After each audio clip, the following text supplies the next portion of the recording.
The Franklin's prologue and tale. ये story the Franklin prologue and tale हिस्सा है Canterbury tales का। और दी कैंटरबरी टेल्स जिसे 14th सेंचुरी में जेफरी चौसर ने लिखा था, और ये एक तरह की कलेक्शन है स्टोरीज़ की। और ये डिफरेंट कैरेक्टर्स का एक ग्रुप था, और उस वक्त की जो सोसाइटी थी उसमें से जो जिस तरह के लोग थे, तो वो सभी ट्रैवल कर रहे होते हैं, और हर कोई अपनी अपनी बारी आने पर अपनी एक स्टोरी सुनाता है। तो ये फ्रैंकलिन की स्टोरी है। अब वो बताता है कि मैं ज़्यादा एजुकेटेड नहीं हूँ, अगर मुझसे कोई गलती हो जाए तो मुझे माफ़ कर देना, और मेरी कोशिश होगी कि मेरी बात सबको समझ आ जाए। एक बहादुर नाइट था जो कि खूबसूरत लड़की से मोहब्बत करता था। उसका नाम एरवी गौरस था, और जिस लड़की से वो मोहब्बत करता था उसका नाम डोरीजन था। वो लड़की एक अच्छे ख़ानदान से थी, और वक्त गुजरने के साथ साथ वो नाइट को पसंद करने लगती है। नाइट उसे अपनी मोहब्बत का यकीन दिलाता है कि वो उसे हमेशा खुश रखेगा, और कोशिश करेगा कि उसको किसी किस्म की कोई तकलीफ़ ना पहुँचे। अगर आप अच्छी ज़िंदगी गुजारना चाहते हैं तो आपको अपने ख्वाबों के साथ साथ दूसरे की भी पसंद नापसंद का ख्याल रखना पड़ता है। दोनों ही ये अहद करते हैं, ये वादा करते हैं कि वो एक दूसरे को रिस्पेक्ट देंगे, और एक दूसरे के ख़यालात की भी रिस्पेक्ट देंगे, और हर दुख दर्द में, प्रॉब्लम में एक दूसरे का साथ देंगे। शादी के कुछ अरसे बाद नाइट इंग्लैंड चला जाता है। उस ज़माने में नाइट्स की ज़िंदगी का एक बड़ा हिस्सा जंगों में और सफ़र में ही गुजर जाता था। अब 2 साल गुजर जाते हैं, और वो लड़की काफ़ी परेशान होती है कि उसका शोहर जो है, हस्बैंड जो है, वो इंग्लैंड चला गया है, अभी तक वापस नहीं आया, और उसे हर वक्त अपने हस्बैंड की याद सताती है। वो बहुत परेशान हो जाती है उसे याद कर करके। फिर वो समुंदर के किनारे आते जाते जहाज़ों को देखती है, और उसे ऐसा लगता है कि शायद ये किसी जहाज़ में भी उसका हस्बैंड किसी दिन आ जाए। मगर समंदर के किनारे पड़े पत्थर देखकर वो काफ़ी खौफज़दा हो जाती है, और उसे डर लगता है कि उसके हस्बैंड का जो जहाज़ है वो इन पत्थरों से टकरा कर तबाह ना हो जाए, क्योंकि ऐसा पहले भी काफ़ी बार हो चुका था। इस बीच एक डांस पार्टी और खाने की पार्टी हो रही होती है। उस पार्टी में एक लड़का होता है, ऑरेलियस। वो काफ़ी हैंडसम होता है और काफ़ी मशहूर होता है, और उसके जैसा खूबसूरत वहाँ पर कोई भी नहीं होता। अब वो पिछले 2 सालों से इसी लड़की से, जो नाइट की बीवी है डोरिजन, इससे मोहब्बत करता है, लेकिन उसने अभी तक इससे इजहार नहीं किया मोहब्बत का। इस लड़की को उसने प्रपोज़ नहीं किया होता। एक दिन उसे मौका मिलता है, वो अपने दिल की बात उस लड़की को बता देता है, जिसे डोरिजन रिफ्यूज़ कर देती है।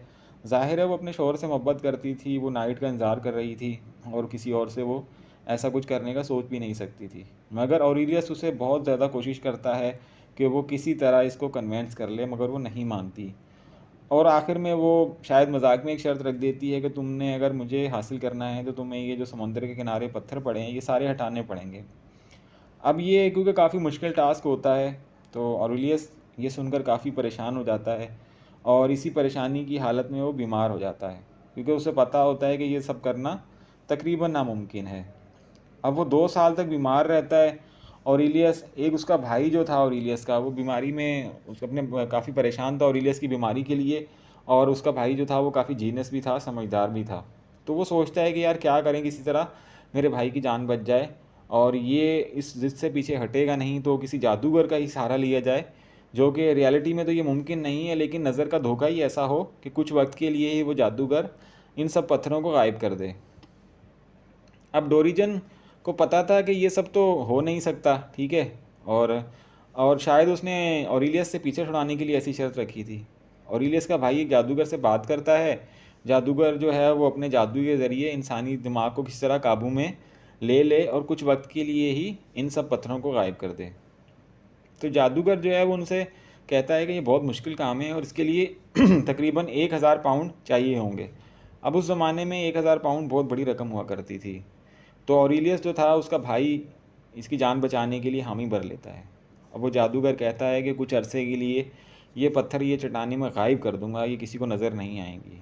अब जादूगर अपने काम में लग जाता है, और इसी दौरान टूरिजन का हस्बैंड वो नाइट वापस घर आ जाता है, और इस डेवलपमेंट के बारे में उनको बिल्कुल भी अंदाज़ा नहीं होता, और डोरीजन और उसका हस्बैंड जो होता है नाइट, वो हंसी खुशी ज़िंदगी गुजारने लगते हैं।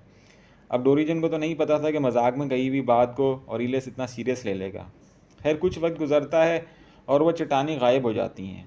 तो ऑरेलियस डोरीजन को अपना वादा याद दिलाता है उस लड़की को कि तुमने मुझसे वादा किया था, तो देख लो ये सब पत्थर गायब हो गए हैं। तो वो बहुत दुखी हो जाती है और वो अपने हस्बैंड को वो कैसे धोखा दे सकती है। जब वो अपने हस्बैंड को ये सब बताती है, उस नाइट को ये सब बताती है, तो वो हस्बैंड उसे कहता है कि तुम अपना किया हुआ वादा पूरा करो। और वो डोरीजन को कहता है कि तुम ऑरिलियस के पास चली जाओ और अपना वादा पूरा करो। अब जो वो लड़की है वो ऑरिलियस के पास चली जाती है, मगर जब ऑरिलियस को डोरीजन के उस हस्बैंड के बारे में, उस नाइट के बारे में पता चलता है कि यार वो कितना ऑनेस्ट और कितना बात का पक्का आदमी है, तो वो दोबारा उसको कहता है, उस लड़की को, कि तुम अपने हस्बैंड के पास चली जाओ, नाइट के पास वापस चली जाओ।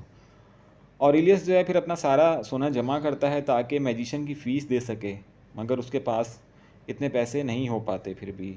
और जब उस जादूगर को ये सब पता चलता है तो वो अपनी सारी फ़ीस माफ़ कर देता है। अब ये एक तरह का 3 वे लव अफेयर था, लेकिन जब जिसमें तीनों ही जो कैरेक्टर थे वो सच्ची मोहब्बत करते थे और उस मोहब्बत के लिए वो किसी भी कुर्बानी देने से पीछे नहीं हटते हैं।